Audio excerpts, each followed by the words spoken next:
ఇటీవల రోడ్డు ప్రమాదంలో మరణించిన ఏపీ మున్సిపల్ మినిస్టర్ కుమారుడు నిషిత్, నటుడు ఎమ్మెల్యే నందమూరి బాలకృష్ణ తనయుడు మోక్షజ్ఞ మంచి స్నేహితులని, నిషిత్ చనిపోవడానికి కొద్ది గంటల ముందు వాళ్ళు కలిసి చాలాసేపు మాట్లాడుకున్నారని తెలుస్తుంది.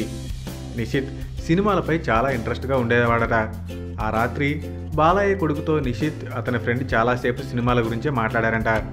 మోక్షజ్ఞ సినీ ఎంట్రీ ఏ నిర్మాత చేతుల మీదుగా జరిగినా రెండో సినిమాను మాత్రం తానే నిర్మిస్తాను అనే కోరికని నిషిత్ చాలాసార్లు ఫ్రెండ్స్ దగ్గర బయట పెట్టాడంట. యాక్సిడెంట్ అవ్వడానికి ముందు రాత్రి 10 గంటల నుండి అర్ధరాత్రి 1 గంట వరకు వారంతా కలిసి సినిమాల గురించి పెచ్చాపాటి మాట్లాడుకున్నారని, అర్ధరాత్రి 1 గంట అయినా ఇంటికి రాకపోవడంతో బాలయ్య మోక్షుకి కాల్ చేసి ఇప్పటిదాకా బయట ఏంటి అని తిట్టడంతో మోక్షు ఇంటికి వెళ్ళిపోయాడని, ఆ తర్వాత కొంతసేపటికి నిషిత్ అతని ఫ్రెండ్ రవిచంద్ర వర్మ ఘోర రోడ్డు ప్రమాదంలో మరణించారని తెలియగానే షాక్ అయ్యామని వారి కామన్ ఫ్రెండ్స్ చెప్తున్నారు. Thanks for watching. For more interesting updates, don't forget to subscribe Filmy Looks.